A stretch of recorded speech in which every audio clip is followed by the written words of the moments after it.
किरकोळ कारणावरून तिघा संशयितांनी एका नोकरदारासह त्याच्या मित्रास लाथाबुक्क्यांनी मारहाण करून पलायन केले।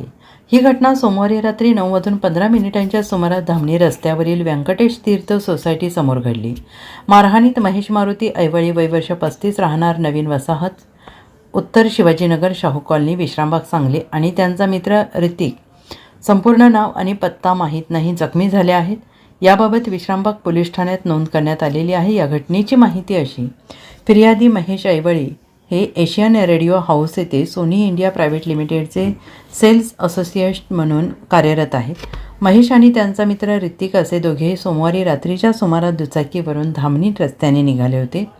व्यंकटेश तीर्थ सोसायटीच्या समोर ते आले असता त्यांचा पाठलाग करणाऱ्या तिघा अनोळखी व्यक्तींनी त्यांची दुचाकी आडवी घालून त्यांना थांबवले।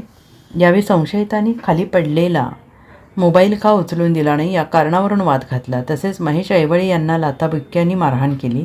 महेश यांच्याकडील मोबाईल घेऊन तो रस्त्यावर आपटून फोडला। तसेच एका संशयिताने दगडाने महेश यांच्या तोंडावर मारले। ऋतिक याला देखील संशयितांनी मारहाण केली। त्यानंतर संशयित घटनास्थळावरून पसार झाले। पोलिसांनी तिघा संशयितांविरोधात गुन्हा दाखल केला आहे। Bureau report, SBN Marathi.